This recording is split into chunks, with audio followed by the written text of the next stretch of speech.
Ladies and gentlemen, distinguished guests, good evening and welcome. Tonight we celebrate the 32nd graduation ceremony of the New York State American Program of the Sackler School of Medicine, Tel Aviv University.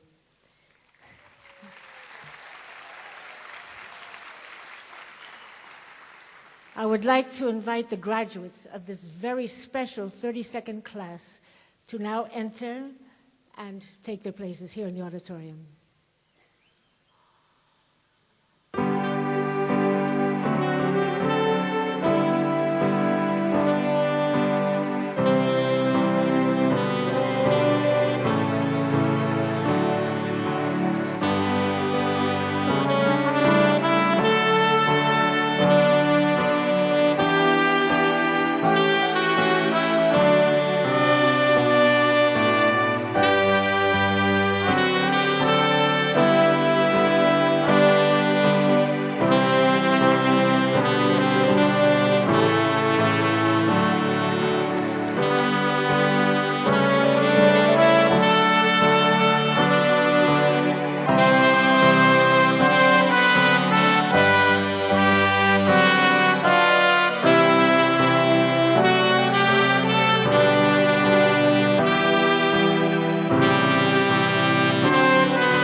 Please be seated. It is my pleasure and honor to invite now the members of the Presidium and the faculty to enter and take their places.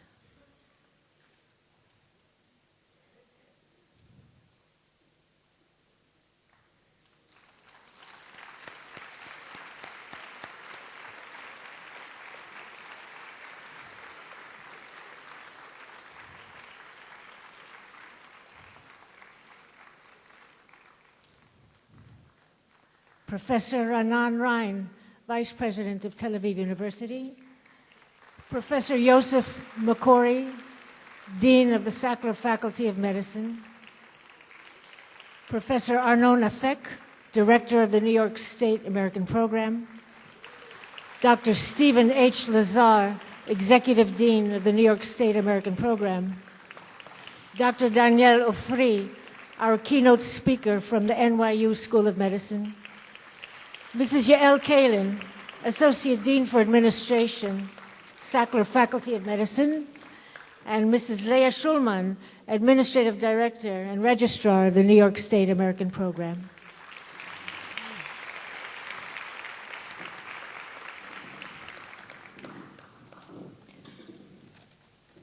The ceremony will open with the physician's prayer in the version attributed to Maimonides. As I am preparing myself to act in my profession, help me, O Lord, that I shall proceed in my work, plant in my heart love for my profession and for thy creatures, and let no love of profit, aspiration to glory and honor mingle with my work. For these sentiments run counter to the love of truth and to the love of my fellow creatures. And so, I beseech thee, pray, do not let me stray in my great work for the weal of thy creatures. Steel and strengthen then the powers of my body and of my mind, to make me ever ready to help rich and poor, good and bad, those who love and those who hate. And let me perceive nothing in those that are sick but man. Grant unto my patients such confidence in me and in my knowledge as will incline them to listen to my advice and to follow my prescription. Banish from their sickbed all quacks and all that host of advisors who will forever attach themselves to the fine professions. For they are cruel people who, from pride and self-esteem, will be the end of all good intentions. Lead my heart to listen to the voice of the truly wise among my colleagues who are willing to teach me insight, for great and wise is the expanse of wisdom.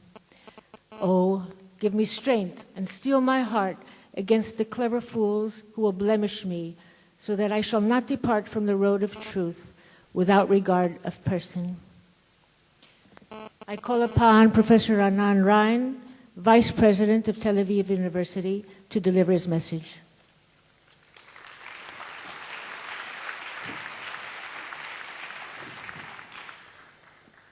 Shalom, good evening. I take great pleasure in welcoming you all to this wonderful graduation ceremony. Tel Aviv University is a leading research institution, and it is also in the midst of a process of becoming the #1 international university in Israel. Your program, the New York program of the Sackler Faculty of Medicine, has been the pioneer in our international programs. This is the 32nd graduation ceremony of our American program, and with 250 students each year, all in all, in the 4 different programs, by now we have thousands of TAU ambassadors all across North America. As you may know, at this point, Tel Aviv University has no less than 18 MA programs, international programs, all taught in English, from Middle Eastern studies to Jewish studies and archaeology, from an international MBA to diplomacy and security studies, and from disaster management and social work up to teaching English as a second language in our School of Education. This October, we will start a new BA program in liberal arts, entirely taught in English, and next year, in October 2013, we will inaugurate a new international program in electrical engineering. Apart from being a research institution, Tel Aviv University upholds the values of pluralism, tolerance, and solidarity. I firmly believe that colleges and universities should be places where students seek to understand better not only their own values and assumptions, but also the values and assumptions of those with whom they disagree. It is crucial that multiple perspectives on controversial events be acknowledged and presented if students are to learn how the world looks like to others, not just to themselves. You have now all become members of the extended Tel Aviv University family. I would like to wish you success in your new careers and express the hope that you maintain close ties with Tel Aviv University in the coming years. Good luck and lehitraot.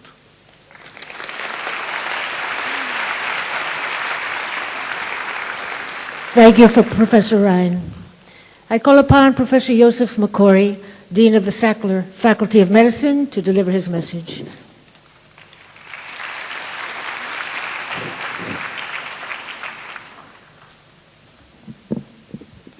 Members of the Presidium, families, colleagues, guests, dear graduates, let me start with some personal words. There is nothing more fulfilling and rewarding of a feeling to be able to see your students graduating. Here in the group, there's a group that basically started with me the first steps in internal medicine. Is it right? Raise your hands. Right, you are the only one. 2, 3, 4, 5, exactly. Don't be shy. Anyhow, this is exactly why we are here, talking about the teachers and the faculty. And it gives me a hell lot of honor and pleasure to see you here graduating today And of course, I hope to see you in the future, somewhere, someday. Anyhow, I'm reading this letter to our American graduates, particularly the class of 2012, from my long-term perspective of 35 years in academic medicine and my short-term perspective as Dean of the Sackler Faculty of Medicine. I believe that graduation from medical school is the first greatest event in your medical career. By any standard of measurement, you have accomplished Herculean tasks of intensive studies and acquisition of clinical skills. To be sure, these are major achievements, but one hopes that the most exciting and rewarding part of your professional journey is just starting. Now is a time of major transition. In reaching this point, you clearly have recognized that medical education is akin to a high-speed, dizzying roller coaster ride, distinguished by breathtaking emotional highs and gut-wrenching lows. My objective in writing this letter is to provide you with several simple rules of behavior that, in my experience at least, will help you sustain the highs, keep in proper perspective the lows, and enhance your prospects for a successful practice and fulfilling personal life. First, I hope that you will be decidedly passionate about your life's work. Medicine is a ennobling and empowering profession. It will give you the means to accomplish great good and accordingly to feel a remarkable sense of achievement. However, the work is hard, physically and intellectually. If you do not absolutely love your medical specialty, I assure you that there are easier and less stressful ways to make a living. Moreover, just as your specialty training gives you the means to accomplish great good, it also may lead you to cause great harm to your patients. Second, as you enter practice, please rededicate yourself to a lifetime of self-directed learning. The cognitive knowledge you acquire during medical school will probably be outdated within 5 to 10 years, and you simply must stay current with the latest developments if you are to serve your patients well. Nourish the intellectual skills to separate the wheat from the chaff and to practice evidence-based medicine. In medicine, unlike the highway, the best place to be is the middle of the road. Be not the first to adopt the new, nor the last one to abandon the old. Care for your patients on the basis of convincing data, not strongly espouse dogma, your own recent worst experience, or anecdotal evidence offered by others. Third, be patient. Learn to accept that despite your innate sense of idealism, you will not like every patient that you encounter in practice. In fact, the lifestyles of some patients will be directly responsible for their illnesses, and those lifestyles may be the exact antithesis of your own. Nevertheless, recognize that no one deserves to be ill, and everyone merits our very best effort. Learn to work deliberately and carefully. Most serious mistakes in medicine arise not from lack of knowledge, but from imprudent haste and lack of attention to details. As you spend time with patients, talk sparingly, learn to be a good listener.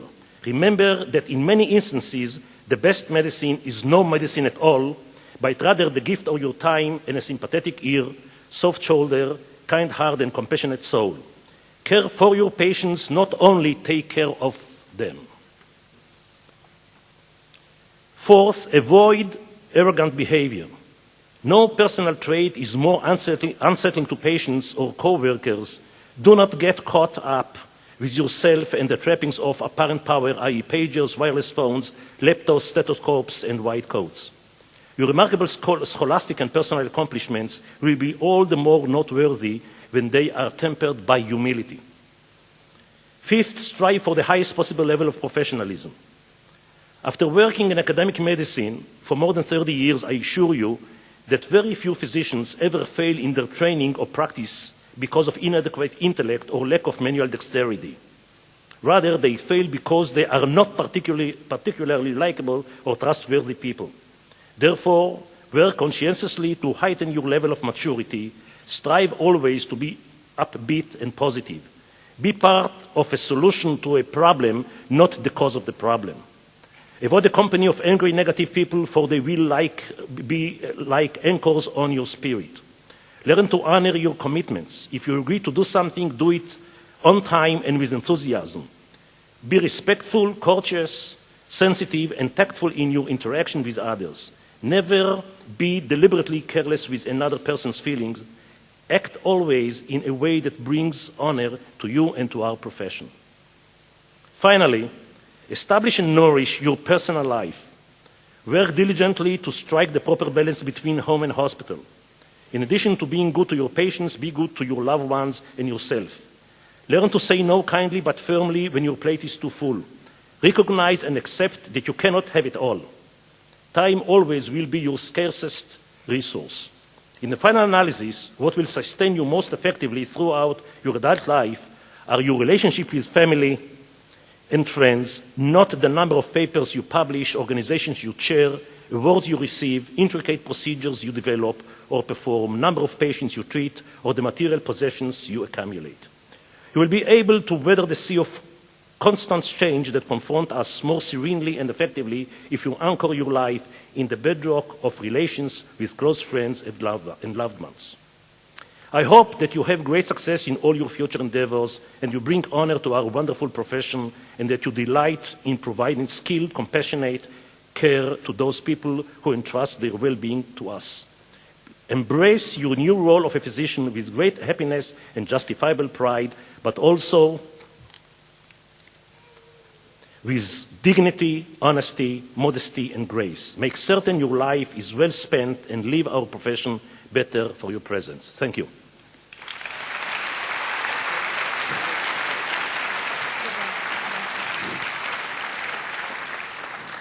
Thank you, Professor McCory. Dr. Stephen H. Lazar, Executive Dean of the New York State American Program, will now address the graduates.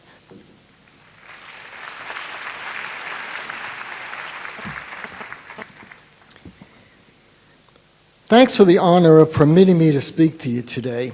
I'm almost as excited to be here as you are. In 1976, I'm going to give you a little history of me and this school. In 1976, I read a front-page article in the New York Times discussing the establishment of the Sackler School of Medicine, New York, eventually New York State American program at Tel Aviv University. I had already given a speech in the early 1970s at the then Tel Aviv University School of Medicine at Asaf Harofeh Hospital, and I was familiar with the school. I was an assistant dean at a New York City College of Medicine, and I wrote a letter cold to the dean of Tel Aviv University asking if I could assist as a volunteer. I received a response about a month later from a member of the board of the proposed school, and within a short time, I joined the initial group of distinguished New York medical school deans who set up this program, or who assisted in setting up this program. We were from NYU School of Medicine, Mount Sinai, Cornell, Columbia, Downstate, and Einstein. All worked very hard to establish the school's affiliation between the United States and Israel, to play a part in designing excellence. It was a wonderful challenge. Everyone volunteered their time, and we were eager to participate. The goal was to make it possible for students to have a meaningful medical education while benefiting from the academic atmosphere and culture of Israel. The dedicated people like Dr. Raymond Sackler himself, there is a Dr. Raymond Sackler, became a leader and an active participant in this venture. Dr. Sackler, and I saw him last week, continues to be active through this day. He made sure then and now that this school would reflect the excellence of faculty, curriculum, and the goal of making this one of the premier medical school programs in the world. Dr. Sackler was so sure that it would succeed that he gave not only his time and money, but he gave his name to the program. And the program worked, and you're the proof that it worked. Shortly after becoming a member of the initial founding committee, I became co-chair of the admissions committee. That group of deans selected the first class, and we continue through the present. I've seen the number and quality of applicants grow to where you are more than competitive as compared to other students throughout the world, and more successful than most, under conditions not experienced by your contemporaries. You're thousands of miles from home, a different culture, patients who speak different languages, who have different customs. I know how goal-oriented and dedicated you had to be to apply to a distant country and to study under conditions not found in your home communities. Well, it worked, and it worked very well, and you continue to reflect that success and have raised the bar for those who follow you. So a summary of what I think is different about the Sackler School of Medicine New York State American program. One, it's a joint effort between the United States and Israel designed for excellence. Two, the Sackler School New York State American program is chartered by the Regents of the State of New York and incorporated within Tel Aviv University. It's been recognized and approved by the State of Israel and is listed in the World Health Organization's World Directory of Medical Schools. Three, it's not for profit. Four, the curriculums of the Israeli and American programs reflect the ever-changing aspects of medicine. Five, our graduates are recognized and sought after by hospitals and universities throughout the United States and Canada. Six, Sackler is a different kind of school. It's a school founded on the idea of making it possible for Americans to enjoy the best of both worlds, excellence in education and appreciation for culture. And most of all, number 7, people care about you here. I don't speak Hebrew, but you know what seichel is. They care very much about you. I get phone calls in New York about students all the time, personal phone calls. Your selection for residency programs is based in part on the success of those who preceded you, who proved that the Sackler School could prepare students for the medical profession as well as the finest medical schools in the world. Don't take my word for it. Look at the biographies of our graduates and look at the printed program that you have to see this class's remarkable accomplishments. It is truly outstanding. But now it's your turn to practice what you've learned in Tel Aviv. It's now your responsibility to continue the successful Sackler legacy throughout the United States and Canada in the next few years, and then to practice medicine any place you desire in the world. And how lucky I am to have been offered the position of your executive dean based in New York City, to work with the highly dedicated staff and scholarly professors in Israel, to have been a part of the school since its inception, and to now be in a key leadership position. Well, this has been more rewarding to me personally than you can ever imagine. And I think the greatest part of this, and I get the chills talking about it, is that I now sign every letter of acceptance, changing the direction of individuals' lives. And that's exciting. That's an honor, and it's a thrill for me, and it's been a great ride for me. You joined 1,622 men and women in an exclusive alumni club, a club that consists of leaders of the most prestigious hospitals in the United States and Canada and throughout the world. Become an active member of your alumni association. Continue the tradition of excellence. You should be extremely proud to call yourself a graduate of the Sackler School of Medicine, New York State American program of Tel Aviv University. Best of good luck. You earned it. You deserved it. Mazel tov.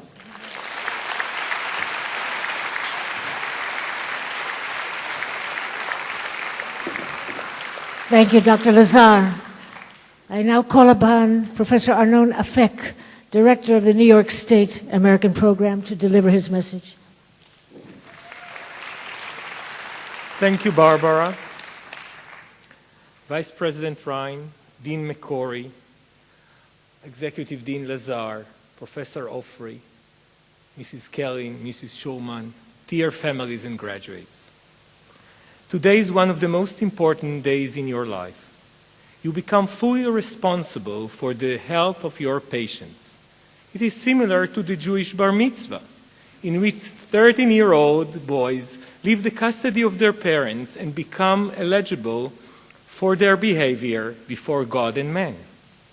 We can say, therefore, like proud fathers, Baruch sheptaranu monsho shel zeh, blessed art thou who has absolved us from the punishment for the sins of our dependents. But you are not independent. You are part of a long chain of physicians that dedicated their lives to the care of their patients. Hippocrates, the author of the Physician Oath, the Roman Celsus, whom I taught you about, Maimonides, the great Jewish physician and philosopher, Bible scholar, Ibn Sina, the famous Arab physician, up to modern physicians such as Salk and Sabin, the Jewish American physicians who invented the polio vaccination, saving the lives of millions of people. The ties between the American and the Israeli healthcare system dates to the beginning of the Jewish Aliyah and our return to the homeland. American Jewish Organization and Hadassah, led by Henrietta Sod, built in Israel a remarkable healthcare system. Child and mother clinics, Tipot Chalav, which took care of both Jewish and Arab inhabitants of Israel, HMO, Kupat Cholim Meuchedet, and even 6 hospitals, including Hadassah Balfour, which is now part of the Tel Aviv Medical Center, Ichilov, and of course the Hadassah Hospital and Medical School in Jerusalem. As a graduate of Hadassah and the Hebrew University Medical School, I remember, like you today, graduates, taking the physician oath. The physician oath was written by Professor Pinchas Halperin for the occasion of the first graduation ceremony of the Hadassah Medical School. It is based on the universal values of the physician oaths of Hippocrates and Maimonides. This oath is taken by all Israeli and American graduates of the Israeli medical schools. To me personally, it's important that you take this oath because it symbolizes the strong alliance between the Israeli and the American healthcare systems, the connection between Israeli and American graduates of the Israeli medical education and Israel being a new state based on the biblical heritage and the humanitarian values expressed by our prophets. Personally speaking, it's a great honor to direct this program, and I do thank Professor McCory for the honor given to me. And also I want to thank you, my dear graduates, or rather I would say my dear colleagues, for your dedication and your studies. And I will finish my words with the old Jewish proverb, מכל מוריי למדתי ומתלמידיי יותר מכולם. By the way, it took me a long time to translate it into English, and it says like that, from all those who have taught me, I have learned much. And from all those who I have taught, I have learned much more. Thank you very much. May God bless Israel and America.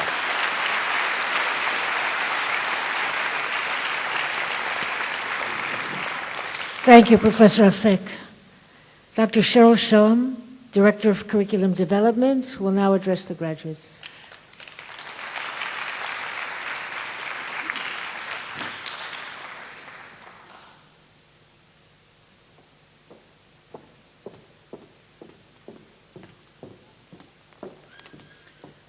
I'll make it short.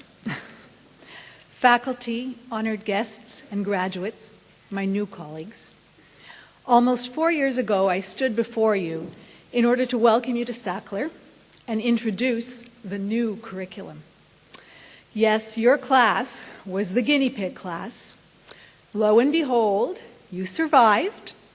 So did I. Not only did you survive, but you excelled. The breadth and depth of the scientific knowledge base you have acquired at Sackler rivals the best schools in North America. But, and yes, there is a but. So allow me to digress just for half a moment.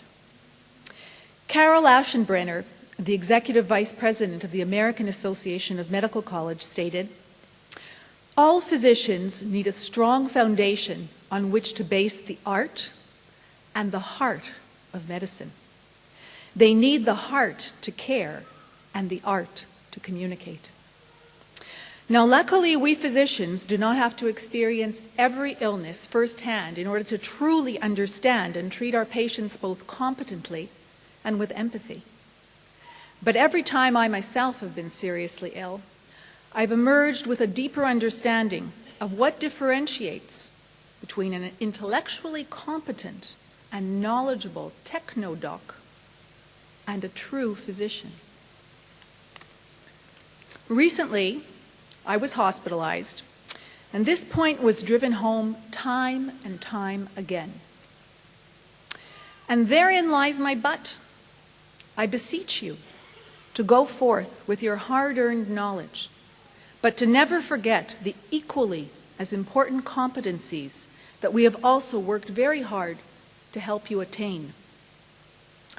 Be honest, be altruistic, be professional, Be ethical. Continue to teach yourself something new every day, be it in medicine or otherwise. Communicate with your patients. Work with them.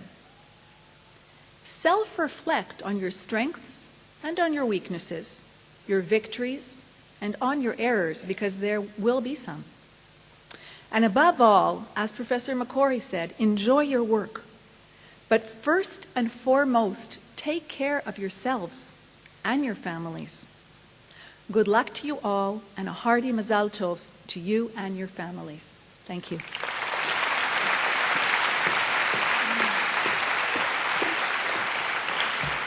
Thank you, Dr. Shom. Dr. Aaron Allen, Associate Program Director and Clinical Years Coordinator, will now address the graduates.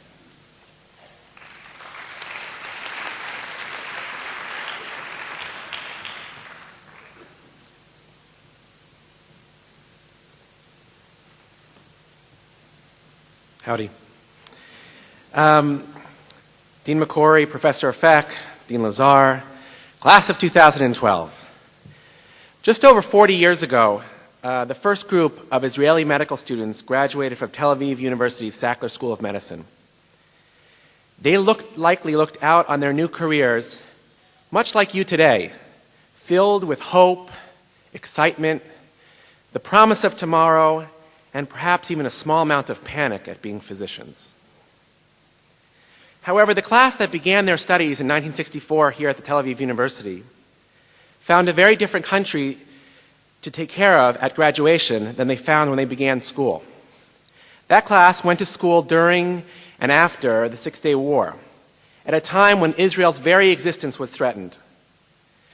This Sunday, the city of Jerusalem, the state of Israel, the Jewish people as a whole, celebrate 45 years since the reunification of the city of Jerusalem.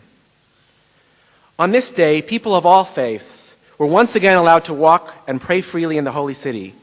And after 2,000 years, the Jewish people returned to the Western Wall. What was it that kept the people and a Jewish nation focused on returning to Jerusalem despite all of the years of persecution and destruction? Simply put, they had a dream and a desire to return which never wavered. There was a small flame which burned inside of the entire nation that could not be extinguished no matter what challenges it faced.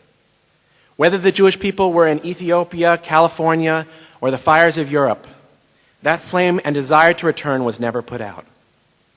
4 years ago, you all here arrived in Israel on your own mission to become physicians and accomplish this task over 5,000 miles away from your home. Well, here you are. You've made it to the end. It has not always been easy. There have been times you thought you might have to quit or turn back, but each and every one of you, that desire to succeed, that will to succeed, and your passion for medicine could not be extinguished. I have come to know each and every one of you, and I can truly say that each of you of the class of 2012 is truly outstanding in your own way. I have greatly enjoyed watching you grow and mature as people and as physicians, and I am confident that each of you will make an important and vital contribution to medicine and to your patients. But tonight, you start on a new journey back to the United States. Tonight, you join the Fellowship of Physicians and the Brotherhood of the exclusive club known as Sackler Alumni. Class of 2012, wherever your travels may take you, from the streets of Manhattan, to the beach in Miami, to the wilds of New Mexico, remember, you carry with you a piece of Ramat Aviv wherever you go. You are now ambassadors of Sackler, ambassadors of Tel Aviv University, and indeed ambassadors of the State of Israel. Carry that flame with pride and know that you are in a company of excellence and part of our family. And no matter what challenges lie ahead, remember that the flame of desire that carried with you during medical school, you must nurture it and continue to nurture the fire of learning about medicine. Your desire to learn more and become better physicians should never cease. Never settle for second best, not for yourself and not for your patients. As you know, when one candle lights another, the flame of the original candle is not diminished. So go forward and light the love of medicine among others. Become teachers. But always remember that the best physicians is one who asks advice and takes advice from colleagues and shares the light of wisdom of others. And if it might be that one day you reach a dark place where that light seems to fade, and it might happen, just remember, you are part of the fellowship of the Sackler School of Medicine in Tel Aviv. Going back to that first class in 1970, 1971, and remember that your torch of medicine was lit here in the state of Israel, where the light never goes out. Congratulations. May you go from strength to strength. We'll miss you.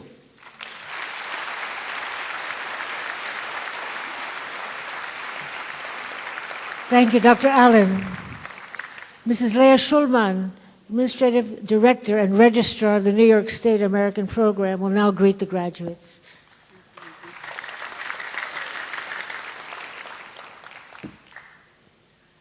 Dear graduates, families, honored guests, and members of the Presidium. Dear class of 2012, our first meeting took place 4 years ago upon your arrival to Israel on a hot and humid Israeli summer day. Everything was new to you. Israel, the university, the Sackler School, the environment, your classmates, and us, the staff. You had so many things to get acquainted with and to adjust to. Time passed, and you have gotten familiar with the school and have acquainted to Israel, and now I can see here 59 young, mature, and proud physicians after 4 intensive years of hard work.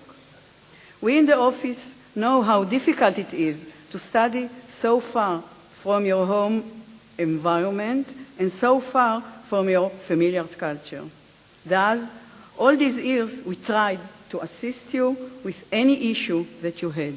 Our door was always open to answer your questions and to solve any problems, academic or personal. On behalf of the dear and devoted office staff, Barbara, Galit, Cornelia, and Yael, I congratulate each one of you on your new position and wish you success on your new way. I am sure that you will be wonderful physicians. All the best, and thank you.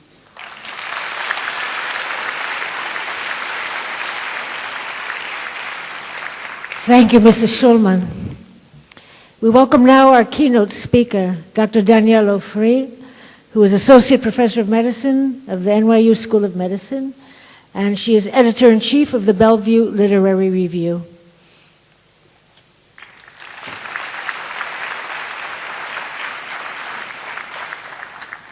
Thank you so much. I really just first want to extend my thanks to the families here who have worked so hard to have their children and spouses become doctors. And, you know, it's often behind the scenes that the family is giving moral encouragement, love, financial help, and often doesn't get acknowledged. But you really have had a great role in having these young graduates become doctors. So please give them an applause. And I think the students here have had a marvelous, unique opportunity to be in Israel for 4 years. I've been here for the better part of a year as a visiting professor. Thank you, Dr. McCory. And I've learned so much. There's so many fascinating things, and then there's also so many paradoxes. And I'm sure you have come across some of those in your 4 years. How does the government run, the economy? Actually, just on the way to get my gown, I hit another Israeli paradox, which maybe you've come across. You know, I'm so in awe of Israeli technology, from making the deserts bloom to making the latest chips, solving all these technological problems. So why can't they get a coffee cup cover to fit on the coffee cup? And so on my way here, my coffee spilled all over my shirt. So thank goodness for the academic robes that cover it all up. Anyway, I'm from New York, and this program is from New York, so I thought I might begin with a New York story, and it takes place at a small hospital on the east side of Manhattan called Bellevue Hospital, where I trained and where I continue to work. Some of us are called Bellevue lifers. Which one would she be? I hovered by the door to the emergency room, my eyes darting from one patient to the next. As a first-year medical student whose entire medical career thus far had existed only inside cavernous, windowless lecture halls, the chaos of the Bellevue ER terrified me. I gazed at a shivering Hispanic teenager in jeans and a sweatshirt filling out forms. Was it her? I saw a Chinese woman following an orderly to radiology. Was it her? There was a lumpy form curled up on a stretcher in the far corner. Perhaps that was her. Would it show? 3 months earlier, along with a handful of fellow medical students and a few hospital employees, I'd signed up to be a volunteer rape crisis counselor. Each morning, the beeper was passed from one volunteer to the next. "Did you get called?" we asked each other anxiously. The very act of carrying a beeper, of being responsible or potentially responsible for something that could occur at any time of the night, made us all nervously excited. At 3:00 a.m. on this night, a beeper went off for the first time ever in my life. A searing jumble of excitement and terror. I frantically pulled on clothes and sprinted down First Avenue to the hospital in the darkness. And now, standing by the door, peering in at this bizarre hive of activity, I fought to settle my jangling nerves. How would I find her? What would I say to her? What exactly qualified me, whose expertise at this moment was limited mainly to the pentose phosphate shunt? What qualified me to be in this role as a caregiver? I took a deep breath, then stepped tentatively into the swirl of bodies and business until I found the charge nurse. She scanned a clipboard, pressing the eraser end of a pencil into the corner of her lip. "Josephine Hamlin, that's yours," she said finally, inclining the pencil now toward a disheveled black woman a few feet away. "GYN's already been here," she said, "just needs to get cleaned up." The woman was clearly homeless, with shaggy, matted hair and dirt-encrusted clothing of indeterminate color. The weather-beaten cragginess of her face obscured her age. Her desolate eyes stared vacantly into space. She sat hunched on the edge of the stretcher, her gaunt legs drooping toward the floor, feet stuffed into unlaced construction boots without socks. Gingerly, I took several steps toward her. As I drew closer, a pungent odor enveloped me, a fetid smell of unwashed bodies and moldering clothes. I vowed to press forward despite the nausea that was gathering at the back of my throat. A faint movement near her shoulder caught my eye, and I froze in my spot as a roach emerged from a fold in her threadbare sweater. It paused, as though taking in the scene, then sauntered placidly down her arm. It hesitated midway, then finally rounded her elbow, disappearing back into a layer of clothing. I stood horrified, clenching my stomach to keep its contents in place. I tried to step forward, but my legs wouldn't budge. The grimy smell surged in brackish waves that threatened to drown me. I knew that I had to swallow it all back, that I had to continue my approach toward this woman. This is what I'd signed up for when I enrolled in medical school, to help patients in need, no matter who they were, what they looked like, or how they smelled. Wasn't that why the Hippocratic Oath was written? Yet my body refused to move. The revolting smell, capped by the appearance of a God-fearing New York City roach, was too much for me. The patient hadn't seen me yet. There was still time to hide. My legs inched their way backwards until I'd reached the triage desk and could squeeze my inadequacy safely behind the Formica counter. What on earth was I going to do? This was my patient, my first patient. This was a human being who had just been violated in the most horrible of manners. This was my job to go there and help her. This is what being a doctor meant, right? Yet all I could do was cringe behind the desk, gutlessly pretending to examine paperwork. 3 minutes later, a nurse aide, an older Haitian woman, approached the patient. The aide reached out and took the patient's hand in hers. She spoke softly, and I watched as she coaxed the patient's gaze upward to hers. Then she reached out her other hand and gently smoothed the patient's stiff, tangled hair. Slowly, the patient stood, listing slightly to the left. The aide stepped in closer, supporting the woman as they began walking toward the shower room, their heads nearly touching. As they passed the triage desk, I could hear the aide's encouraging voice. "You'll feel so much better after a shower, and we can get you some fresh clothes." The aide's arm was secure around the patient's shoulders. "I know a quiet place where you can rest afterward," she said. "Don't worry, I'll stay with you." I remained hidden behind the desk, awed and humbled.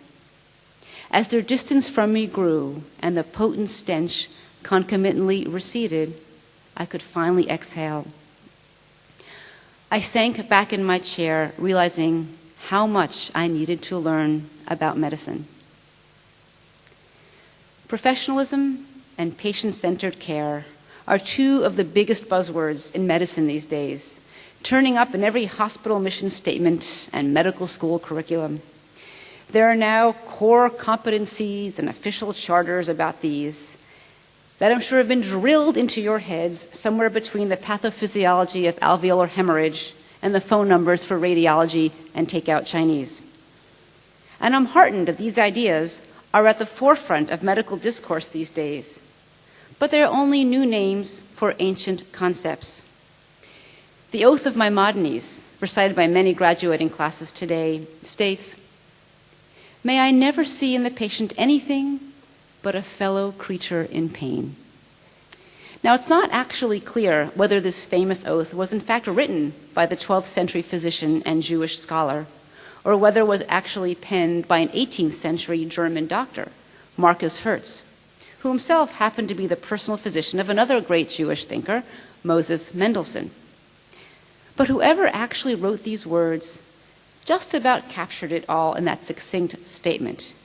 "May I never see in the patient anything but a fellow creature in pain." When this is the overriding precept of medicine, then professionalism, patient-centered care, and all the other desired traits and buzzwords of the day will follow suit. It is strikingly simple, but also, as I learned as a first-year medical student that day in the emergency room, devastatingly difficult. How do we learn this ability? Well, none of it conveys well in PowerPoint presentations other than to sound like well-meaning platitudes. Most students and patients can distinguish quite clearly when doctors are behaving professionally and when medical care is focused clearly on the patient as opposed to the needs of the hospital or insurance companies. You know it right away when you see it, and you know it when you don't. The nurse aide I watched in the emergency room of Bellevue Hospital 3 decades ago embodied the idea that the best teachers of medicine are the ones who walk the walk, not talk the talk. Her act of compassion left me breathless as I cowered behind the desk. I knew that she was smelling the same stink I had smelled, that she was seeing the same grime and wretchedness. Yet, she stepped forward without any evident hesitation. Not only did she step forward, but she gave of herself to the patient. In that moment, she personified for me what it meant to be a caregiver. Her visceral lesson in empathy resonated more powerfully and authentically than any lecture, charter, core competency, or mission statement that I've ever been party to. Yes, we should of course talk explicitly about medical professionalism and patient-centered care to both the public and to our doctors in training. But none of these words will convey the basic precepts of medicine the way a true role model will. The realities of paperwork, insurance companies, and administrative oversight handily overwhelm many doctors today. And the true goals of medicine, they are easily lost in the bureaucratic shuffle. But inspiration can come from all around us. Remember that it's not just the attendings who are your teachers, or up-to-date, or Hippocrates. There are teachers all around us. Nurses, patients, orderlies, aides, technicians, family members, even occasionally the suits, the administrators. Keep an open mind and you can learn a lot. And I'll close with a quote from one of my favorite poems. It's called Gaudeamus Igitur, Latin for Therefore Let Us Rejoice, by John Stone. John Stone was an incredible human being, a cardiologist and poet who wrote that poem, Gaudeamus Igitur, to a graduating class of Emory. And amongst the many beautiful lines, he wrote, "For you will learn to see most acutely out of the corner of your eye, to hear best with your inner ear." And this is what that nurse aide did those many years ago. While everyone else was blind to this patient's suffering, deaf to her silent cries, this nurse's aide beheld the patient with a gaze so steady I was staggered. I'll never know that aide's name, but I owe her a debt for teaching me this powerful lesson about taking care of patients. And so I'll give you Dr. Stone's advice one more time so you can take it home with you. For you will learn to see most acutely out of the corner of your eye, to hear best with your inner ear. And these are the ways that poets view the world. And we as physicians, and now everyone in rows 1 through 3 is also part of that group, we as physicians can become sharper, more astute, more caring physicians if we learn from the poets. Thank you very much, and congratulations.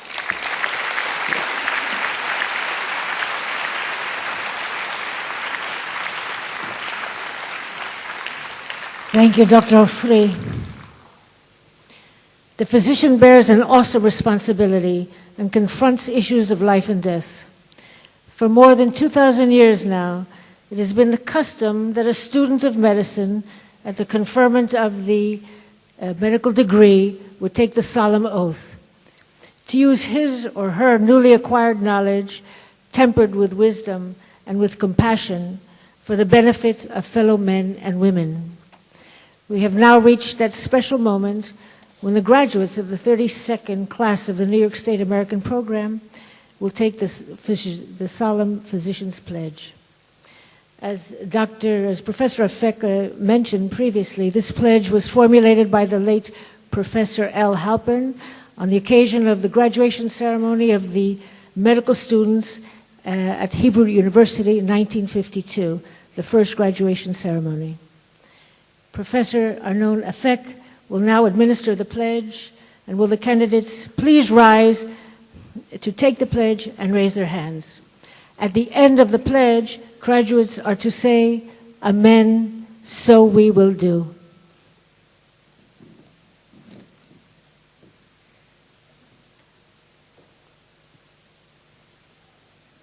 New men and women of medicine, and this is the covenant which I make with you this day, saying, you are charged day and night to be custodians at the side of the sick, at all time of their need, even from their mother's womb. And let their welfare always be your chief concern. You shall help the sick because they are sick, whether stranger or alien or citizen, whether base or honorable.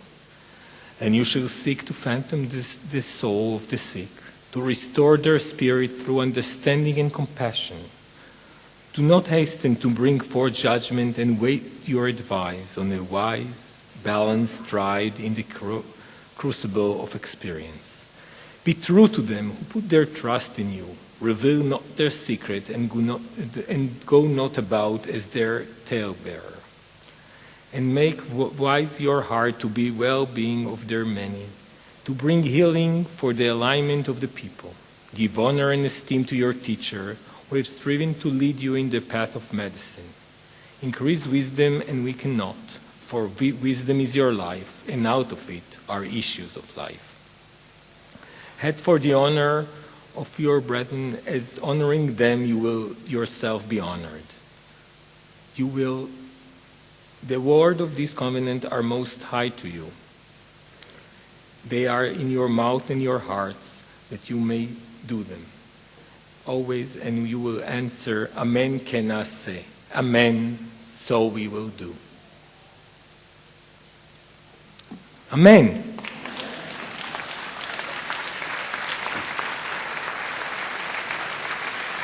And now Professor McCoy will read the pledge in Hebrew. At the end of the pledge in Hebrew, the graduates will reply, Amen ken nase.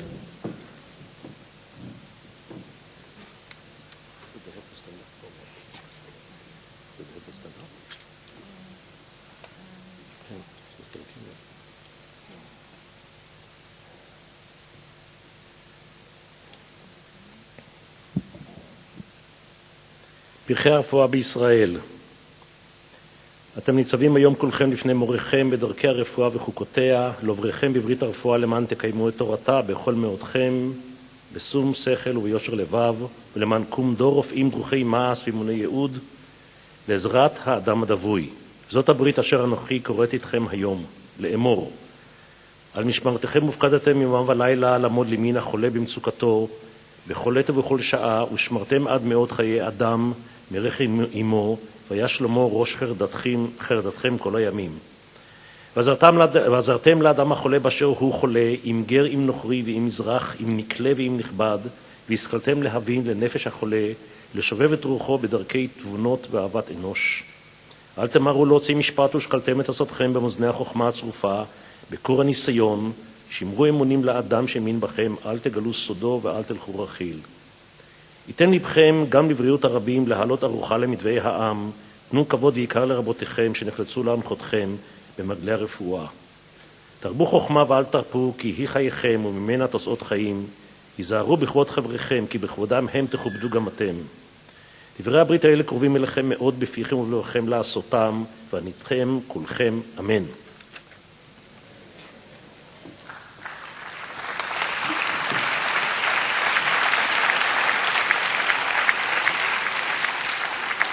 Professor Yosef McCurry, Dean of the Sackler Faculty of Medicine, will now hand the diplomas to the graduates.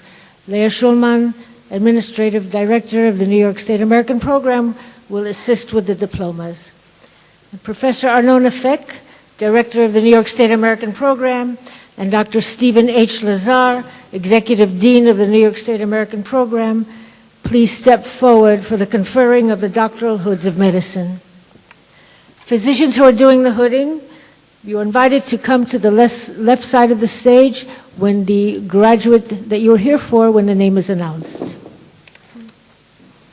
Students in row 1 will now go to the right side of the auditorium and will come to the stage as their names are called.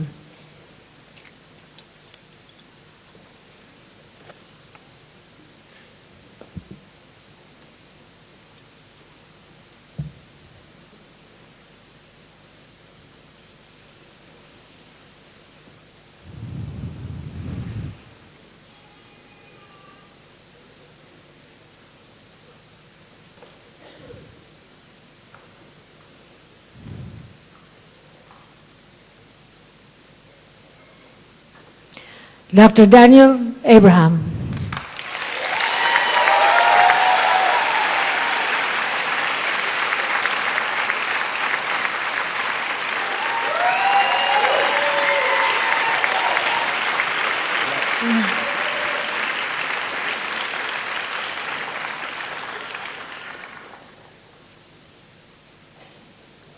Dr. Carly Alexander. Dr. Daniel Teitelbaum, Carly's uncle, will do the hooding.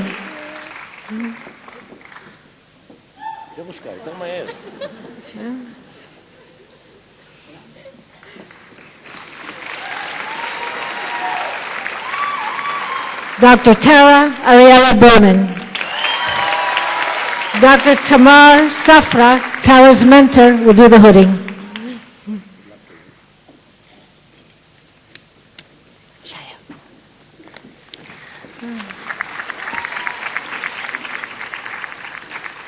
Dr. Jesse Bernstein.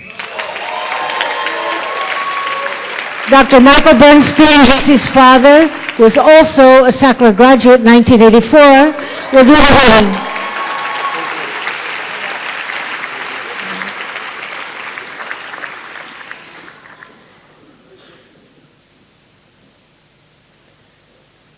Dr. Sally Bogash. Dr. Isaac Bogash, Sally's brother, will do the hooding.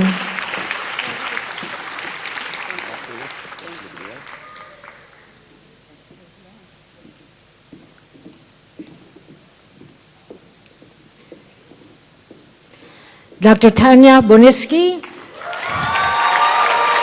Dr. Charles Boniski, Tanya's father, will do the hooding.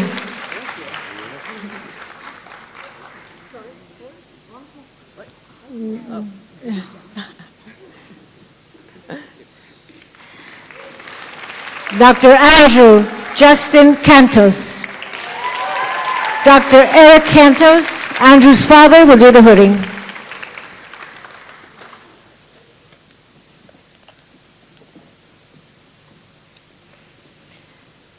Dr. Rebecca Corwin. Dr. Harvey Bellick will do the hooding.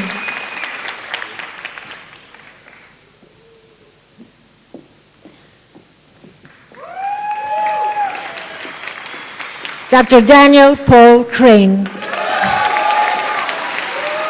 Dr. Lachlan Misher, Daniel's mentor, will do the hooding.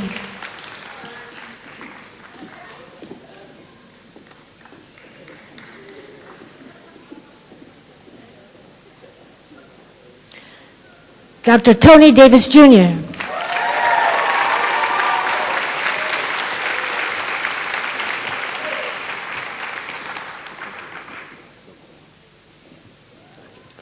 Let's see. Dr. Yuri Dekanov.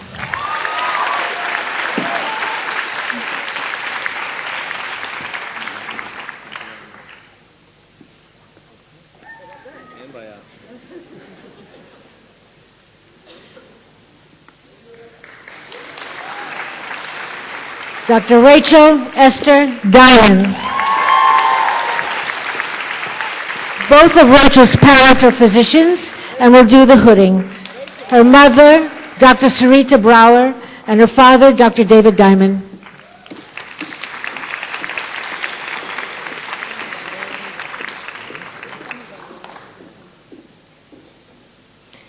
Dr. Ilana Ehrlich.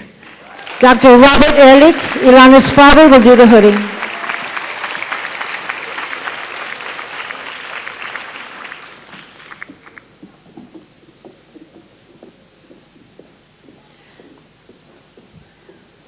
Dr. Sean Martin Falitz. Dr. Robert Ehrlich will do the hooding.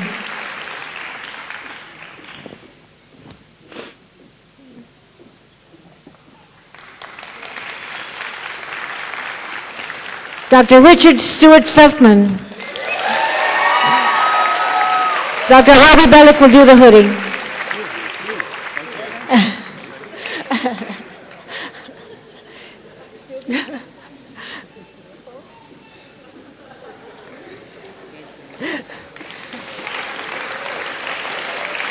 Dr. Sarah Leah Gowan.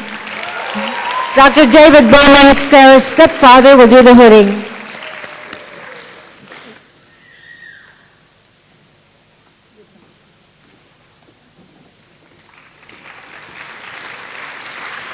Dr. Ryan Gindi, Dr. Joel Saper, Ryan's father-in-law, will do the hooding.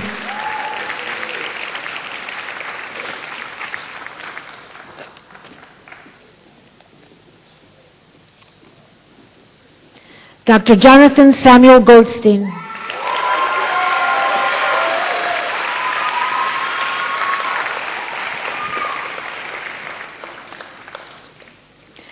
Dr. Justin Richard Goldstein. Dr. Robert Bellick will do the hooding.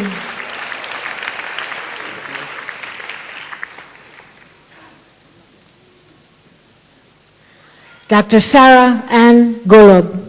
Dr. Barry Golob, Sarah's father, will do the hooding.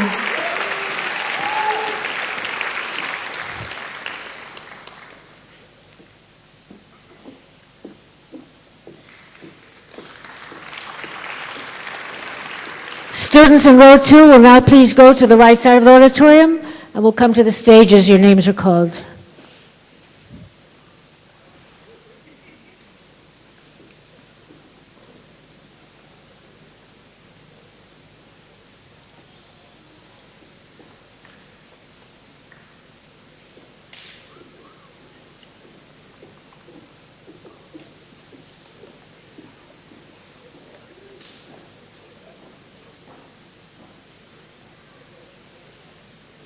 Dr. Michael Harris.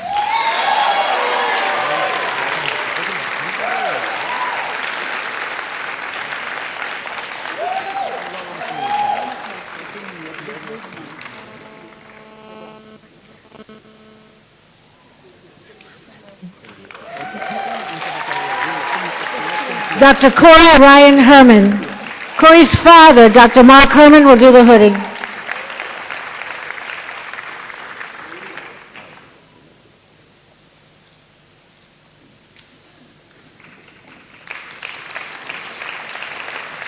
Dr. Jordana Hickory.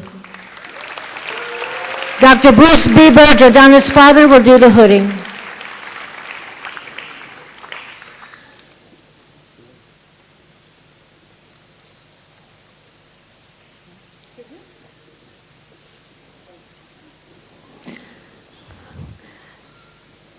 Dr. Orel Kineret, Zipporah Horing.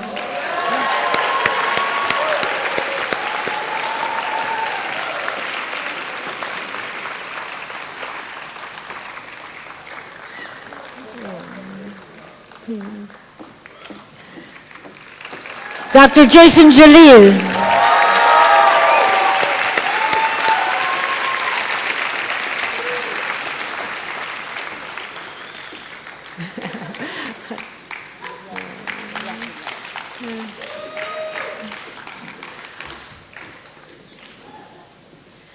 Dr. Jordan Alexander Justice. Dr. Neil Shuckett, Jordan's stepfather, will do the hooding.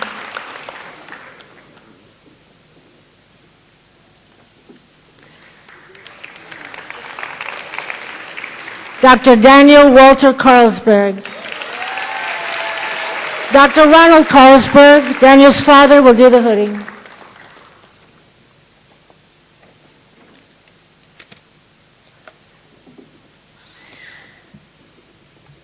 Dr. Sarah Beth Kashik. Dr. Perry Greenstein Sonnenrich, Sarah's mother, will do the hooding.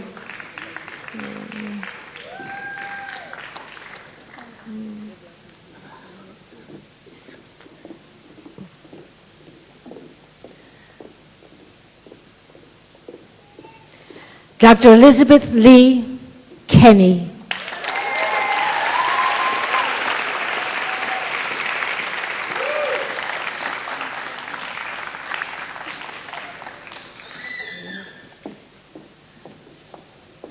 Dr. Maxim Kezhnikov.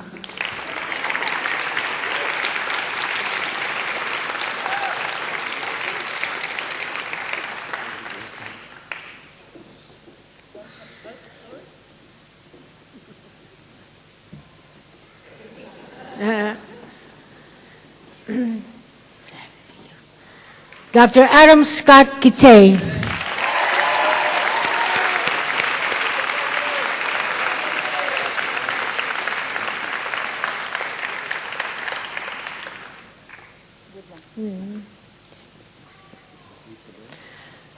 Dr. Jordan Aaron Klein. Dr. Gary Michael Klein, Jordan's brother, will do the hooding.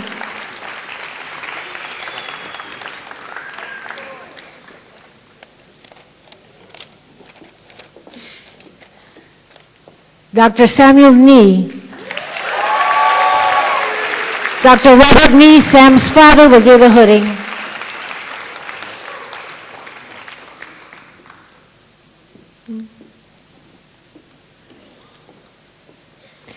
Dr. David Andrew Coopersmith.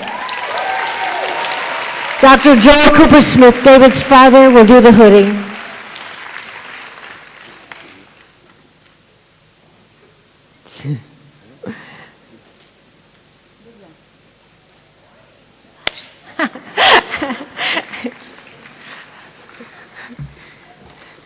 Dr. Danielle Lauren Levitt. Dr. Martin Levitt, Danielle's father, will do the hooding.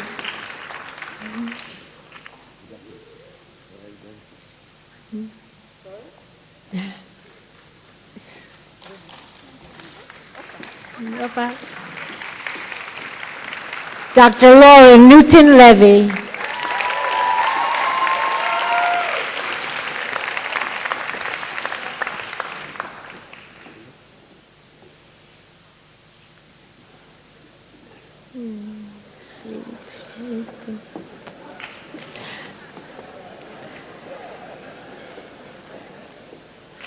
Dr. Melissa Reba Myers. Dr. Bruce Will Myers, Melissa's father, will do the hooding.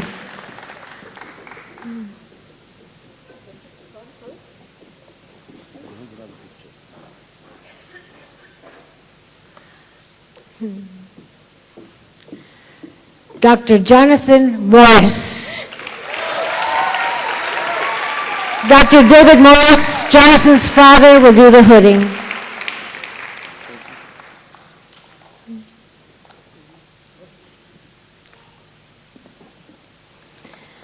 Dr. David Andrew Assen. David's cousin, Dr. Pinkas Osher, will do the hooding.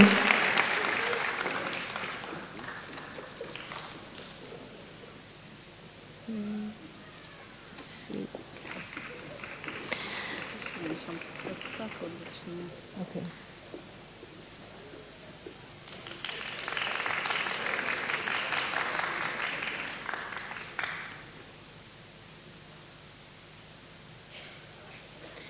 Dr. Alyssa Rachel Padover.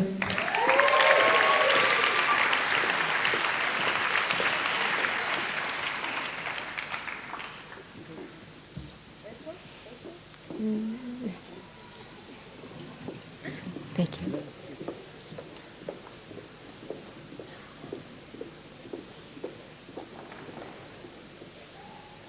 Students in row 3 will now go to the right side of the auditorium.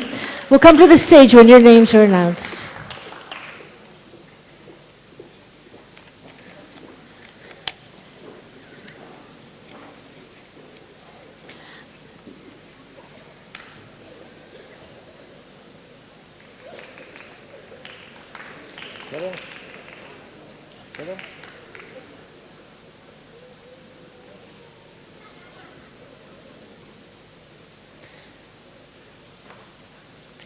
Dr. Jennifer Ariella Polin. Dr. Kenneth Polin, Jennifer's father, and Dr. Donald Aronson, Jennifer's grandfather, will do the hooding.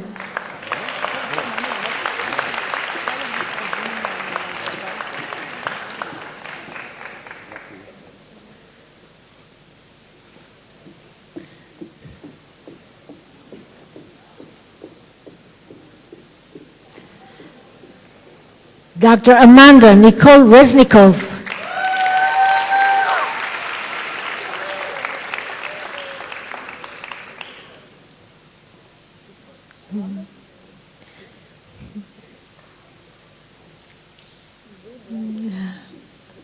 Sweet.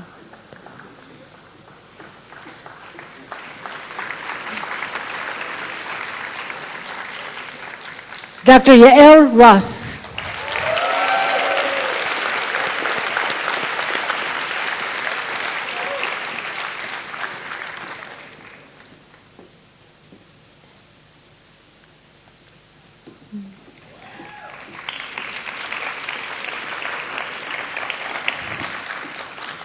Dr. Jessica Ashley Rutman.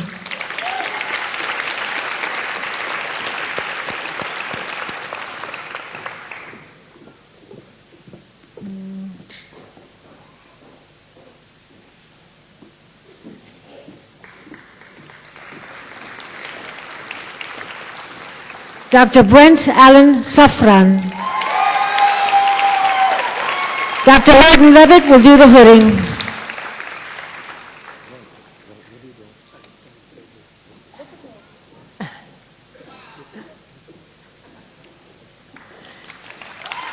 Dr. Amanda Schneier. Dr. Jason Schneier, Amanda's father, will do the hooding.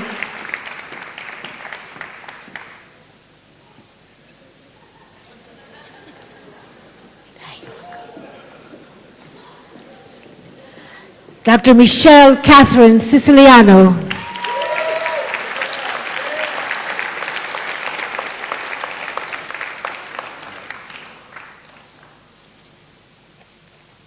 You're welcome. Dr. David Sisko.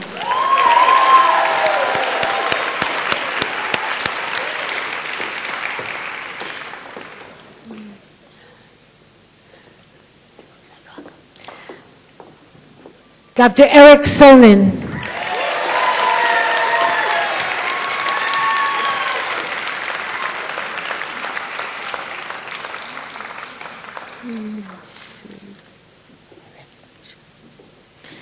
Dr. Aviva Teitelbaum.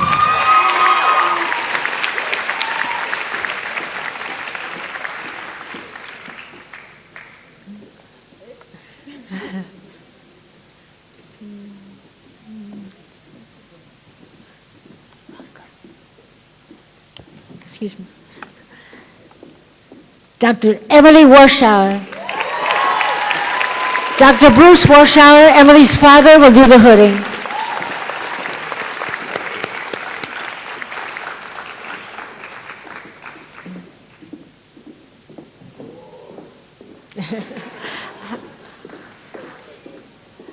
Dr. Daniel Wasser.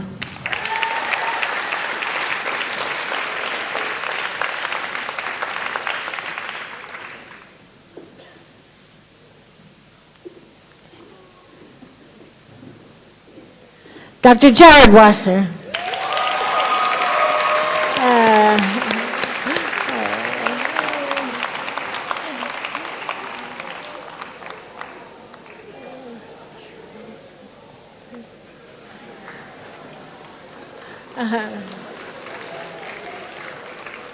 Dr. Joseph Weiss.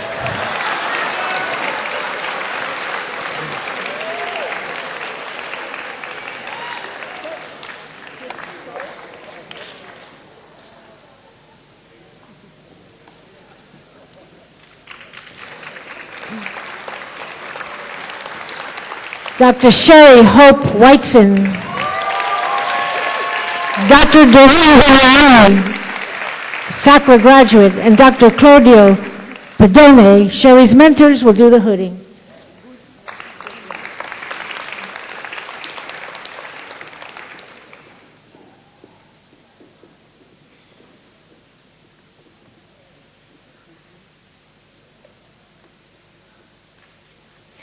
Dr. Evan Kyle Winograd.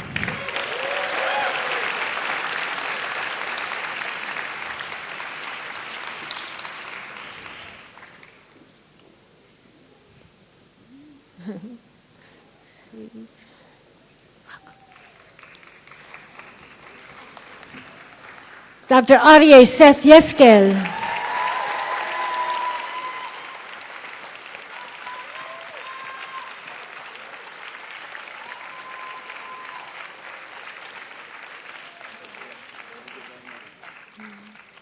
Thank you.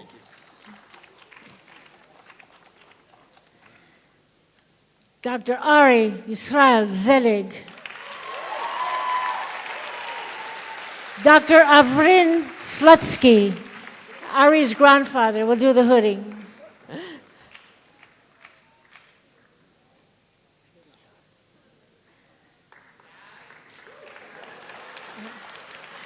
And Dr. Yoni Gil Zilberstein.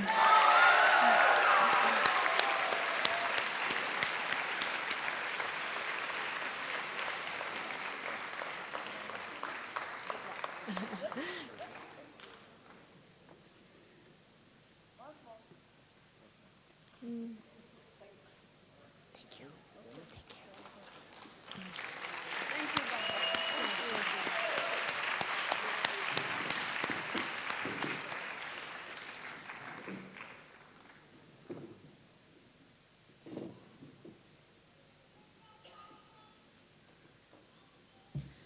Dr. Stephen H. Lazar, Executive Dean of the New York State American Program, will now present the Michael Trichter Grauer Memorial Award.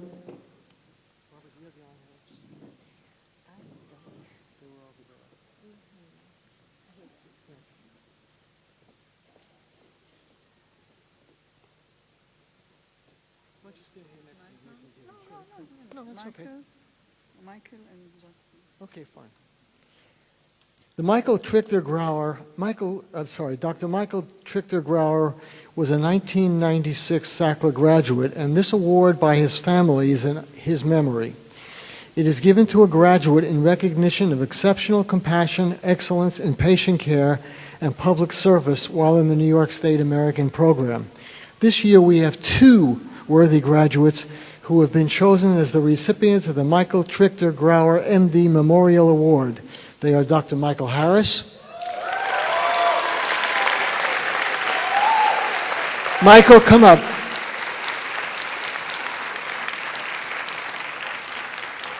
And Dr. Jordan Justice.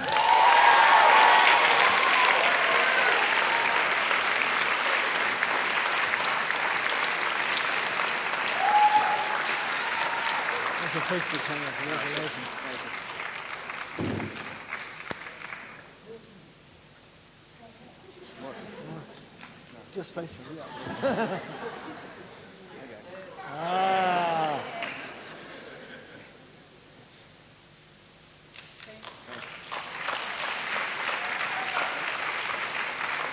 Let's both stay there. Yeah, just take a picture of them.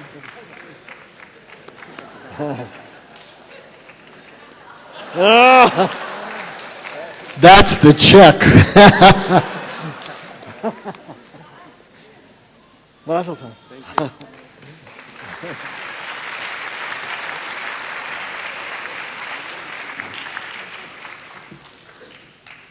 The representative of the 2012 graduating class of the New York State American Program, Dr. Jason Jalil, will now address the audience.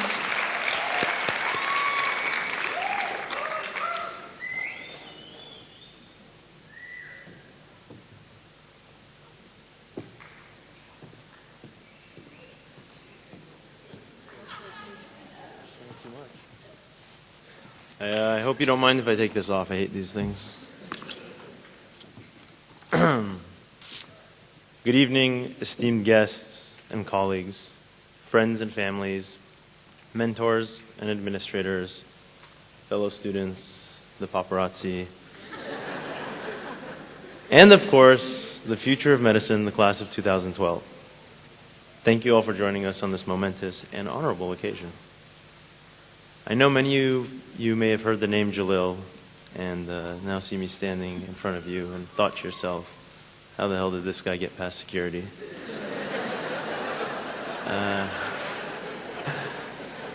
I'll tell you this, it wasn't easy. I remember first arriving in Israel nearly 4 years ago. As soon as I got off the plane, I was greeted by security personnel. They rushed me into some interrogation room in the back corridors of Ben Gurion Airport. The door was secured by some chiseled 6-foot-something guard, a machine gun in hand.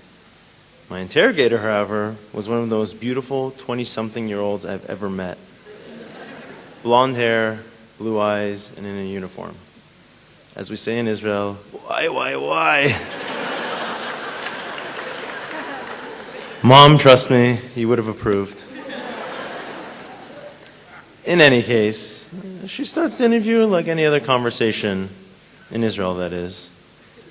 Tell me something, where are you from? You Jewish? What's the origin of your family name? Do you have any bombas in your bag? You know, basic questions. And then she asked me the question that got to the crux of the issue. What are you doing in Israel? Indeed, it was the million-shekel question. Why did I come to Israel? The short answer, to study medicine. to be a Jewish doctor. But it's really not that simple. It would take me the next 4 years in this country to realize the true answer. Even now that I'm a doctor, I still don't know, but we'll just go with it. In order to approach this question, one must realize what has been said about medicine since its dawn. Medicine is both a profession and a lifestyle. It's a coveted marriage between science and art. As a science, it's the etiology and pathogenesis of disease, incidence rates, algorithms, and the like. As an art, however, medicine is this ancient practice, a primordial ritual deeply rooted in the human connection. Indeed, we are artists. Our canvas is the human soul. Our tools are our senses, intuition, and knowledge. The medium is compassion, empathy, and humor. We have this intimate relationship with our subjects where we reciprocally evoke emotion and transformation. As you can probably guess, I'm going to be a psychiatrist. If I was going to be a surgeon, the speech would have been over by now.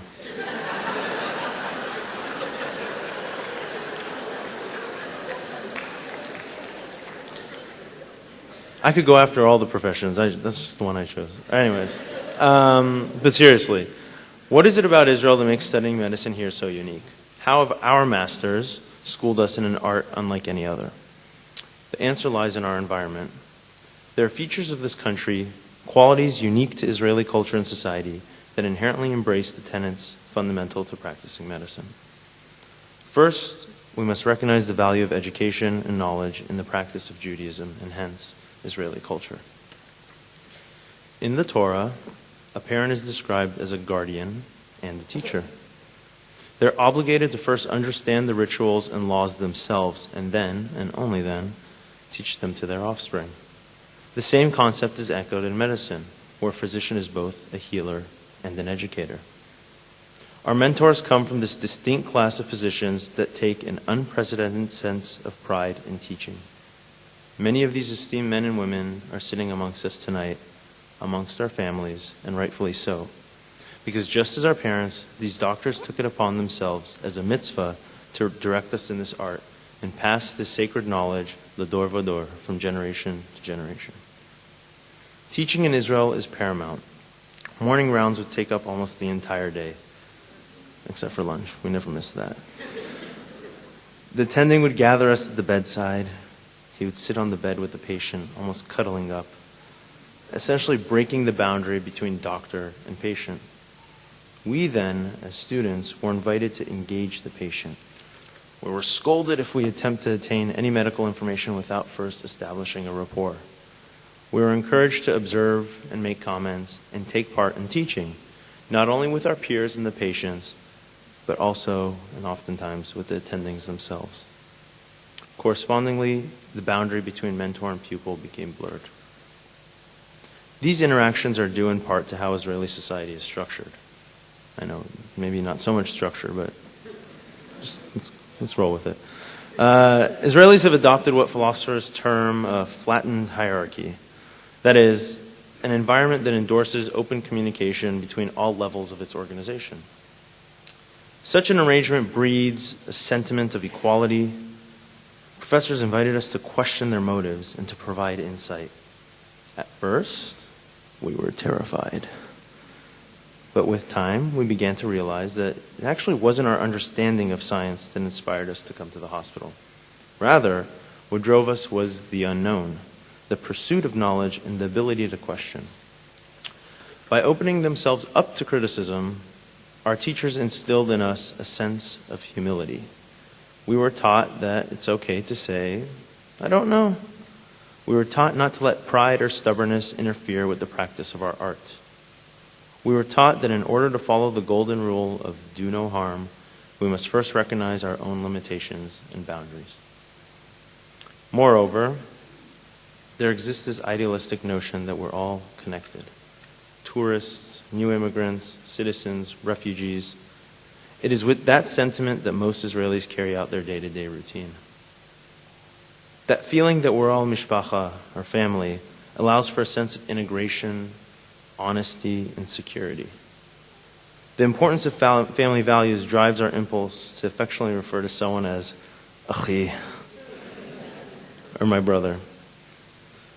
Basically, at the end of the day, we came as strangers to learn and grow together as a family. Perhaps a dysfunctional family, but a family nonetheless. We learned to treat our patients as kin, to be invested in their well-being, to rejoice in their happiness, but also to be compassionate in times of hardship. We learned to treat our mentors as parents, to respect the sanctity of the art they taught us, and to one day cultivate the minds of our pupils as if they were our own children. And we learned to treat our peers as siblings, to support one another in this journey to becoming physicians. As we continue on the next chapter of our lives, we will continue to keep the family name, Sackler that is, sacred. And we will always remember the incredible 4 years we spent together in a foreign country that we can now call home. To the class of 2012, there's nothing I can say now that I haven't said to each one of you individually before. So we'll just leave it at it's been real. It's been a great 4 years, and from the bottom of my heart, I really thank you all and love you all. And that's it.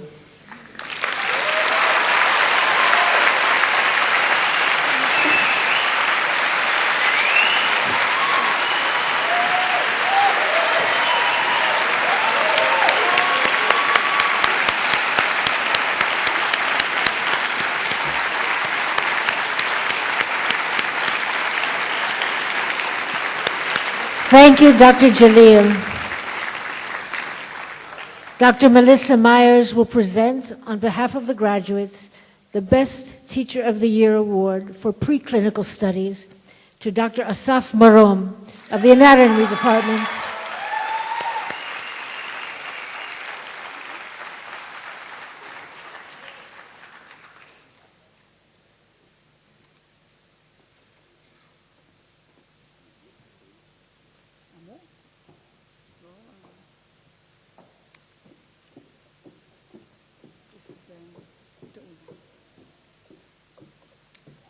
Rabotai ugvurotai, family, friends, fellow new doctors, thank you for coming.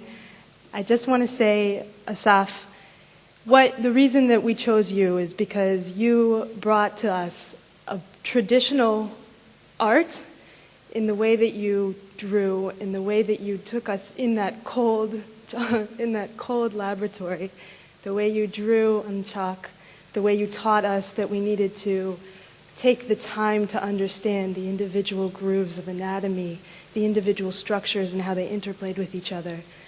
And you also you are our contemporary, and I exchanged Facebook messages with you after midnight in the weeks before the exams, and that combination together really came through to us. So we want to thank you. If you can come up here.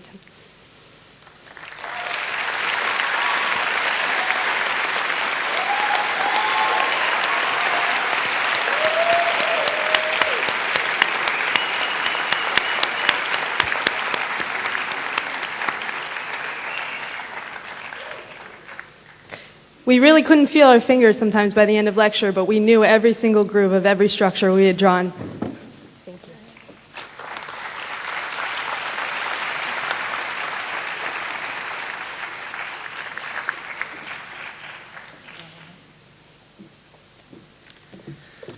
you. Somerset Maugham is well known for his literary skills as a best-selling author.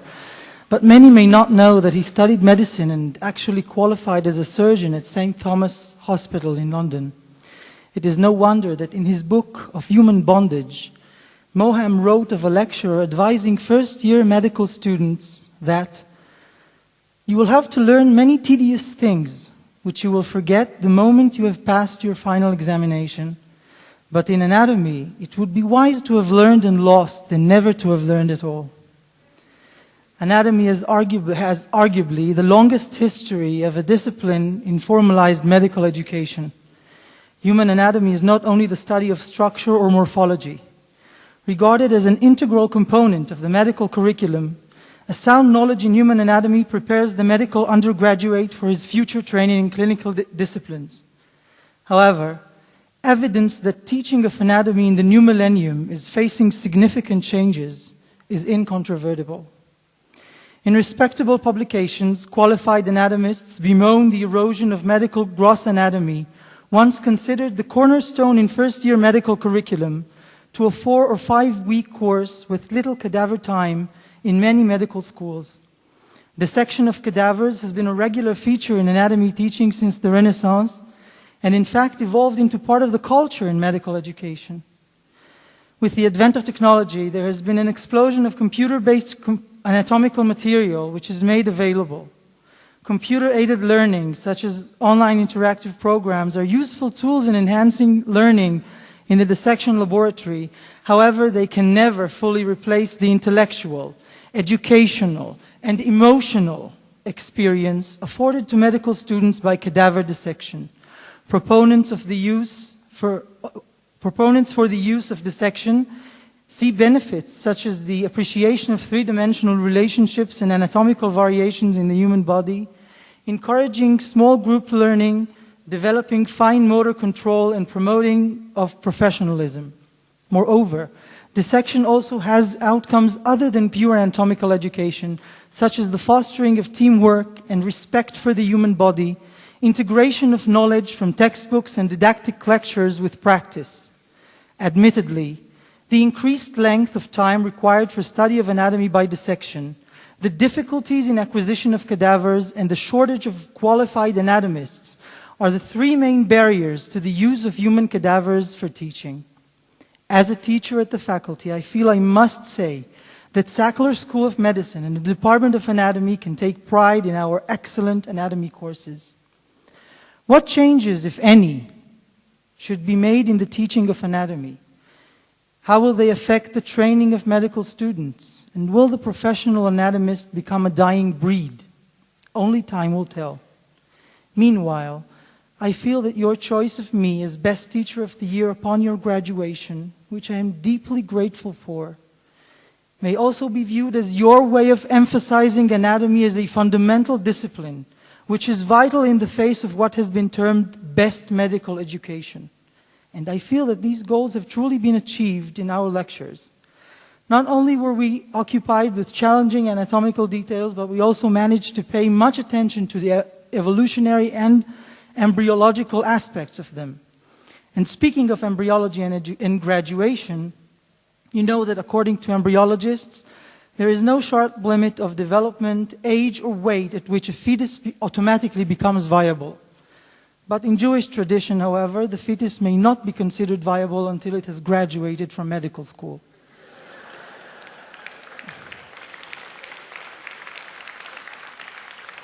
Over the years, the literature has labeled dissection as the royal road to medical professionalism and the cadaver as the anatomy teacher. It is for the reasons that I stated above that I choose to dedicate the end of my speech to the true best anatomy teacher, the cadaver, as put beautifully by Amy Millikan in her poem Anatomy Teacher, which was published not long ago in the New England Journal of Medicine.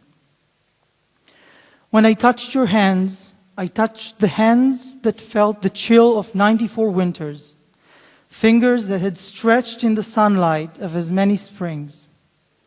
When I touched your feet, I touched the feet that had walked the paths of 9 decades, toes curling and uncurling through the uncertainty of 5 wars. When I touched your arms, I touched the arms that had braced you from and embraced the world, a world I only knew through historians and faded photographs. When I stared into the shell of your eyes, I saw the screen upon which a million irreplaceable scenes had been played, visions of a world rapidly changing, at once both like and unlike my own. When I held your heart in my hands, in a moment filled with awe and grace, I held a heart whose mysteries I will never know. A heart that gave me the gift of itself. When you invited me to know you, to be a guest in the house that your spirit had left, to touch your body more intimately than any lover could, you forever altered my life. My feet, with the knowledge of yours, will walk into the future carrying you with me. My hands, as they reach out to comfort and heal, will do so never forgetting the delicacy of yours. My eyes, as they sweep across the landscapes of my future, will find in it reflections of the world I saw as yours. My heart, in the rhythm of its beating, will carry with it the stillness and wonder of your heart, lying silent in my hands. Thank you all again. Mazal Tov, and best of luck to you.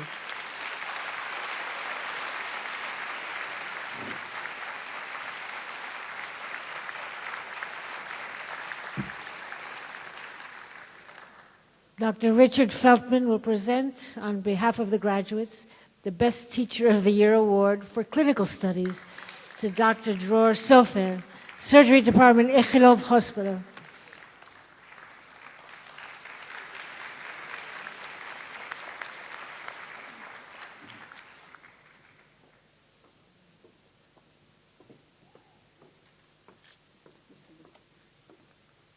Hello, everybody. All right, we're almost there. First of all, Asaf, you stole my joke. That's how I was going to open. But I got another one. There's a Jew, a German, and a French all walking through the desert. And they haven't had any water for a long time, and they're really thirsty. So the German says, "Oh, I'm so thirsty. I need some beer." French guy says, "Oh, I'm so thirsty. I need some wine." And the Jew says, "Oh, I'm so thirsty. I must have diabetes." So, all right. Either way, I'm here on behalf of all these people to present the award to the most outstanding clinical teacher. So just so you guys understand what that means, I'd like to orient you for a second. And basically, throughout our third and fourth year, the 60 of us, or 59 of us, there was a couple more then, we split up into small groups of 6 to 10, depending on the rotation, and we rotated through a dozen or so hospitals throughout all the clerkships. And the clerkships included internal medicine, surgery, pediatrics, obstetrics and gynecology, psychiatry, family medicine, neurology, and then many, many more electives. So if you consider that all of us were split up into all those little groups throughout all those hospitals, through all the specialties I just mentioned, by my estimates, we must have been exposed to 300, 400, maybe 500 doctors. So winning the award was something just by the sheer numbers themselves. But besides the numbers themselves, there was something else, here at least, that made the award so significant. And that's the fact that our clinical training here at Sackler was just exceptional.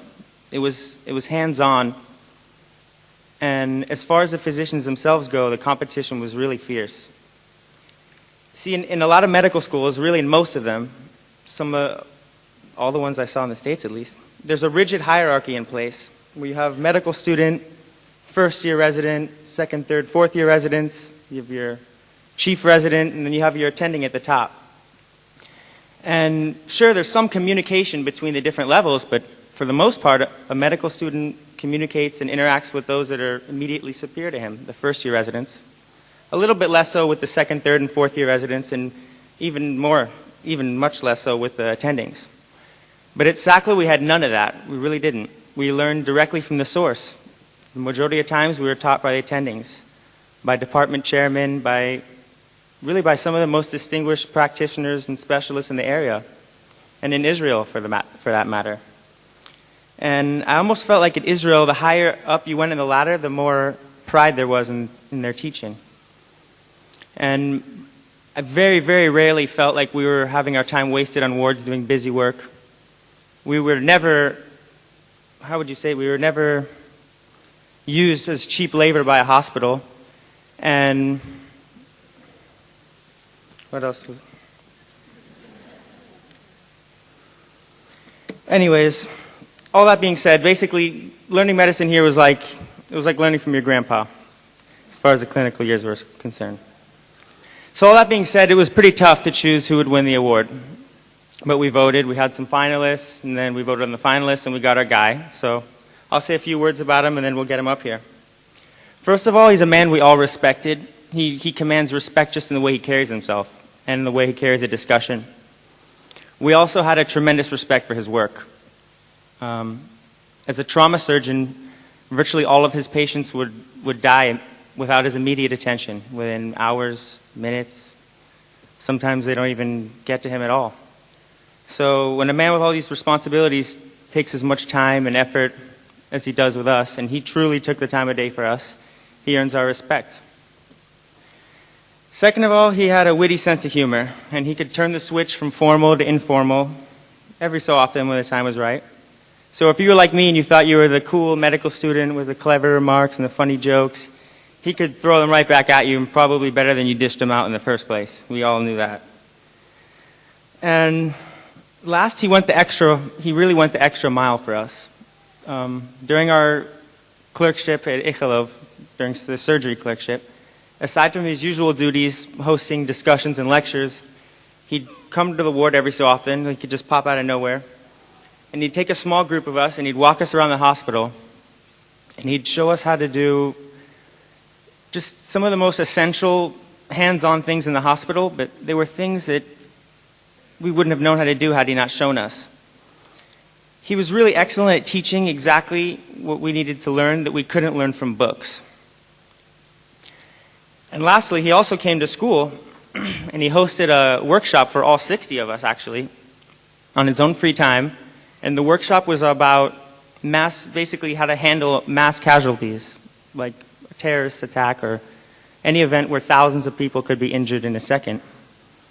And he made a grim topic. Actually, he made the workshop pretty fun.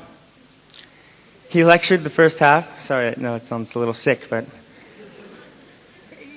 he lectured the first half, and he talked about how to mobilize a hospital and all the staff, and how to use your resources most efficiently to take care of as many people as possible. And then the second half, he called out some student volunteers to be patients. He even had a professional makeup artist come in and dress up the students so it looked like the real thing. And he set up some basically they were like little stations. And again, he split us into small groups. And he walked us through the stations, and he wanted to know that we knew what to do in each scenario. So the point is that he didn't need to come there on his free time, and we didn't need to have a workshop in mass casualties to receive our MD tonight, but he went the extra mile. So I think that's really what pushed him over the edge. So let's get him up here. Dr. Dror Sofer.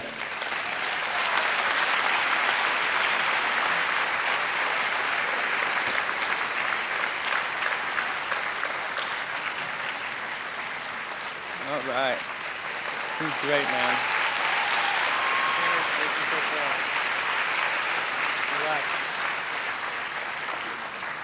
Oh, and thank you for taking me sailing. That was great, too. Okay, good evening. Don't worry, I prepared a very long speech. I know you're hungry, you're tired, you want to go out and have dinner. First, a small announcement. Since some of you are speaking Hebrew and some of you are speaking English, I didn't want to insult anybody, so I'll be speaking Heblish now. Second, my students. Yes, I know that you think that you're doctors and you're graduates. You know, I can't really use my real language here the way I used to speak to you. But I'm honored that you chose me. Thank you very much. And remember that you will always be my students, even if you think that you are my colleagues.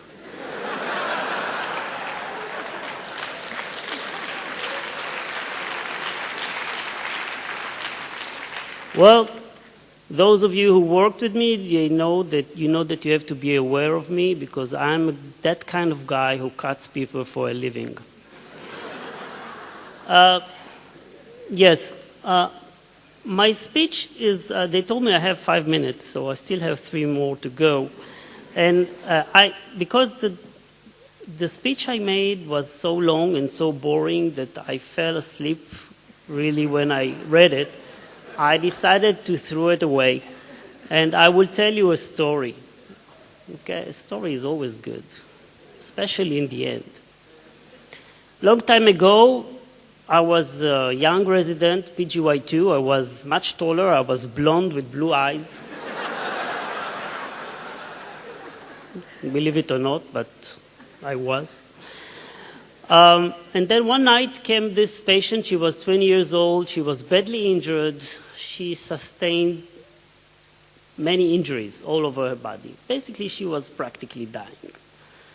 And there were a lot of doctors around, colleagues. Everybody wanted to do something for her. They were all shouting. There was big chaos. Nobody really knew exactly what to do. And then, just from the back of the room, came this guy. He was new in the hospital. He was a trauma surgeon. We didn't know one like this before in Israel. There were no trauma surgeons at that time. Suddenly, he took over the situation. He was issuing orders. People were jumping, doing stuff, and everything came back to order. And I was thinking to myself, while we were running to the OR, wow, this is the guy I want to be. And from that point, I chose him as my master, and I became his apprentice. Years went by, I followed his footsteps, went to the States, did my fellowship in trauma somewhere in the south of the States, came back, became a master myself. Now, what would you learn from this? Everybody told you to take care of your patients, to love them, you know. It would be hard, believe me, 3 o'clock in the morning after, not sleeping, and some of you, never mind, forget it. The message I want to deliver for you is that I'm not blonde anymore. Now I'm handling my responsibility to you. First, you will have to choose carefully your masters. And soon enough, you will be masters yourself.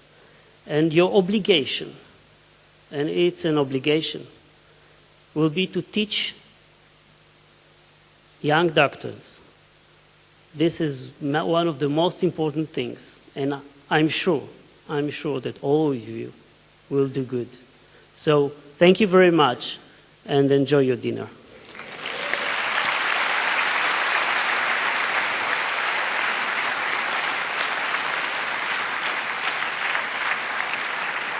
Thank you, Dr. Sofer.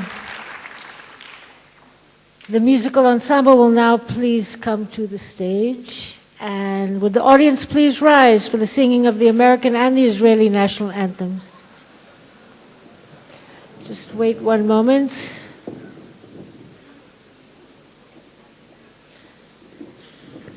First, the American national anthem.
And now the Israeli national anthem.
The 32nd graduation ceremony of the New York State American program, the Sackler School of Medicine, Tel Aviv University, has come to a close. You are all now invited to the Gan Hadkalim for the graduation dinner party. Graduates, their families, and guests will be seated at tables on the left side of the dividing area of the dinner area, as will the faculty be also seated on the left side of the dividing area of the dinner area. And students from the first, second, and third year classes will be seated at tables on the right side of the walkway. We ask everyone please to remain seated until the members of the Presidium leave the stage. And class of 2012, you will stay in our hearts, and we wish you all good success.